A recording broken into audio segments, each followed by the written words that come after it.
ਅੱਜ ਅਸੀਂ ਆਏ ਆ ਮਿਰਜ਼ਾ ਮਦਨ ਸਦੀਕ ਸਾਹਿਬ ਦੇ ਡੇਰੇ ਤੇ ਜਿੱਥੇ ਅੱਜ ਉਹਨਾਂ ਦੇ ਵਾਲਿਦ ਮੁਹਤਰਮ ਮਿਰਜ਼ਾ ਮੁਹੰਮਦ ਨੇਕ ਔਲਾਦ ਹਮੇਸ਼ਾ ਆਪਣੇ ਵਾਲਿदैन ਦੇ ਬਖਸ਼ਿਸ਼ ਲਈ ਉਹਨਾਂ ਦੇ ਦਰਜਾਤ ਦੀ ਬੁਲੰਦੀ ਲਈ ਉਹਨਾਂ ਦੇ ਪਿੱਛੇ ਸਦਕਾ ਖੈਰਾਤ ਜ਼ਿਕਰ ਅਜ਼ਕਾਰ ਵਰਗੇ ਪ੍ਰੋਗਰਾਮ ਕਰਕੇ ਉਹਨਾਂ ਦੀ ਦਰਜਾਤ ਦੀ ਬੁਲੰਦੀ ਲਈ ਰੱਬੁਲ ਇੱਜ਼ਤ ਦੀ ਬਾਰਗਾਹ ਦੇ ਵਿੱਚ ਬਾਰਗਾਹ ਦੇ ਵਿੱਚ ਉਹਨਾਂ ਦੀ ਦਰਜਾਤ ਦੀ ਬੁਲੰਦੀ ਲਈ ਕੋਸ਼ਿਸ਼ ਕਰਨੀ ਹੋਈ ਤੇ ਨੇਕ ਔਲਾਦ ਦਾ ਇਹੋ ਹੀ ਹੁੰਦਾ ਵਾ ਕਿ ਉਹ ਆਪਣੇ ਵਾਲਿदैन ਦੀ ਬਖਸ਼ਿਸ਼ ਲਈ ਕਰਦੇ ਰਹਿੰਦੇ ਨੇ। ਇਹ ਹੁੰਦੀ ਹੈ ਨੇਕ ਔਲਾਦ ਦੀ ਪਛਾਣ। ਮਿਰਜ਼ਾ ਮੁਹੰਮਦ ਸਦੀਕ ਬੇਗ ਸਾਹਿਬ ਨਾਲ ਮੇਰੇ ਬਹੁਤ ਜ਼ਿਆਦਾ ਤਾਲੁਕ ਸੀ। ਅੱਜ ਵੀ ਸਾਨੂੰ ਉਹਨਾਂ ਦੀਆਂ ਗੱਲਾਂ ਯਾਦ ਨੇ ਕਿ ਪੁੱਤਰ ਜੇ ਤੁਹਾਨੂੰ ਕੋਈ ਲਾਲਚ ਵੀ ਹੈਗਾ ਤੇ ਸਿਰਫ ਸਾਡੇ ਵਿੱਚ ਤੇ ਸਿਰਫ ਸੱਚੀ ਗੱਲ ਤੇ ਕਾਇਮ ਰਹੋ। ਇਹ ਉਹਨਾਂ ਦਾ ਜਿਹੜਾ ਦਰਸ ਸੀ ਜਿਹੜਾ ਅੱਜ ਵੀ ਸਾਨੂੰ ਯਾਦ ਆ। ਉਹਨਾਂ ਦਾ ਹਮੇਸ਼ਾ ਹੀ ਨਾ ਦਸਤਰਖਾਨ ਵੀ ਵਸੀ ਸੀ ਤੇ ਉਹਨਾਂ ਦੇ ਇਸ ਸਿਸਟਮ ਨੂੰ ਉਹਨਾਂ ਤੋਂ ਬਾਅਦ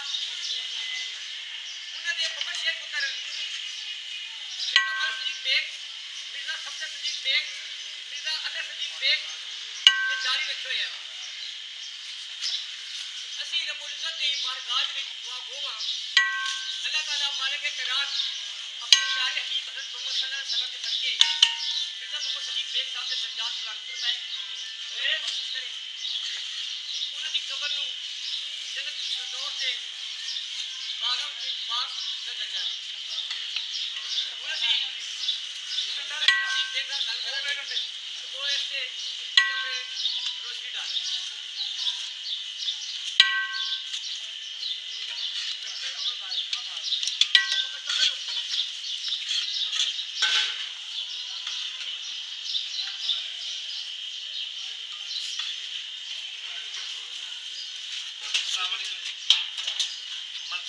ਤੁਹਾਡਾ ਬਹੁਤ ਸ਼ੁਕਰੀਆ ਵੀ ਤਸ਼ਰੀਫ ਆਏ ਹੋ।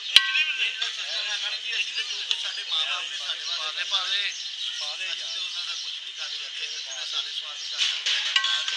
ਕਰਦੇ ਸੀ ਨੇਕ ਆਮ ਕੱਪੜੇ ਬਣਦੇ ਸੀ ਸਕੂਲ ਬਣਦੇ ਸੀ ਵਿਹਲੇ ਹੋ ਕੇ ਆ ਜਾਓ ਫਿਰ ਸ਼ੇਪ ਕਰਾ ਕੇ ਜਾਣਾ ਅੱਜ ਘਰ ਸਾਰਾ ਸਿਸਟਮ ਕਰਦੇ ਪਹਿਲੇ ਕੰਮ ਉਹਨਾਂ ਦੇ ਰਾਹ ਦੇ ਚੱਲਣ ਦੀ ਕੋਸ਼ਿਸ਼ ਕਰਦੇ ਆ ਕਿ ਅੱਲਾਹ ਪਾਕ ਉਹਨਾਂ ਨੂੰ ਜਿਸ ਤਰ੍ਹਾਂ ਉਹ ਕਰਦੇ ਸੀ ਅੱਛੇ ਕੰਮ ਅਸੀਂ ਉਹਨਾਂ ਦੇ ਕਮ ਨਕਸ਼ੇ ਕਦਮ ਚੱਲਣ ਦੀ ਕਿਤਾਬ ਫਰਮਾਏ ਸਾਨੂੰ ਤੇ ਬਾਕੀ ਆਹ ਨਿਜ਼ਾਮ ਤੇ ਦੁਨੀਆ ਦਾ ਇੱਕ ਸਿਸਟਮ ਹੈਗਾ। ਅੱਜ ਦੇਖੋ ਜੀ ਅਸੀਂ ਆਪਣੇ ਮਾਂ ਬਾਪ 'ਚ ਕਰਾਂਗੇ ਤੇ ਕੱਲ੍ਹ ਨੂੰ ਇਨਸ਼ਾਅੱਲਾਹ ਤਾਲਾ ਉਮੀਦ ਹੈ ਸਾਨੂੰ ਕਿ ਸਾਡੀ ਔਲਾਦ ਵੀ ਸਾਡੇ ਵਾਸਤੇ ਇਨਸ਼ਾਅੱਲਾਹ ਇਸੇ ਤਰ੍ਹਾਂ ਨਿਜ਼ਾਮ ਕਰਾਂਗੇ। ਬਾਕੀ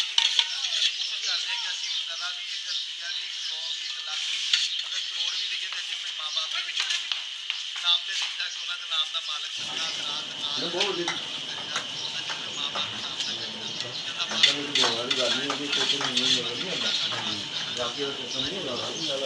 ਜਿੱਦਾਂ ਦੇ ਲੈਣ ਦਾ ਆਪੇ ਜੱਦੀ ਨੂੰ ਹੁੰਦਾ ਉਹ ਕਦੀ ਨਾ ਕਰਦਾ ਸਾਡੇ ਕੋਲ ਆ ਕੇ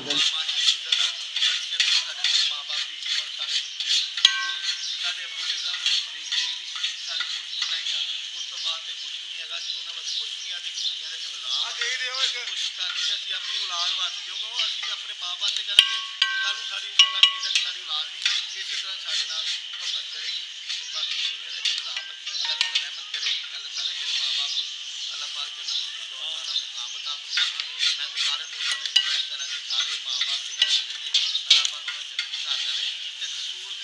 ਜਿਹਨਾਂ ਦੇ ਮਾਂ ਬਾਪ ਜ਼ਿੰਦਾ ਨੇ ਮੇਰੀ ਇੱਕ ਰਿਕਵੈਸਟ ਆ ਕਿ ਉਹ ਕਮ ਸੇ ਕਮ ਆਪਣੀ ਜ਼ਿੰਦਗੀ ਦੇ ਵਿੱਚ ਉਹਨਾਂ ਨੂੰ ਖੁਸ਼ ਰੱਖਣ ਉਹਨਾਂ ਦੀ ਖਿਦਮਤ ਕਰ ਲੈਣ। ਇਸ ਤੋਂ ਵੱਡਾ ਕੋਈ ਨਹੀਂ ਇਹ ਐਸਾ ਅਨਮੋਲ ਤੋਹਫਾ ਵਾ ਕਿ ਜਿਹਦਾ ਅੱਲਾਹ ਦੀ ਕਸਮ ਉਹਦਾ ਬਦਲ ਹੀ ਕੋਈ ਨਹੀਂ। ਇਹ ਤਾਂ ਉਹਨਾਂ ਨੂੰ ਜਿਹਨਾਂ ਦੇ ਮਾਂ ਔਰ ਬਾਪ ਨਹੀਂ ਹੈਗੇ ਜਿਹਨਾਂ ਦੇ ਮਾਂ ਬਾਪ ਹੈਗੇ ਮੈਂ ਕਹਿੰਦਾ ਤੁਸੀਂ ਸਾਰਾ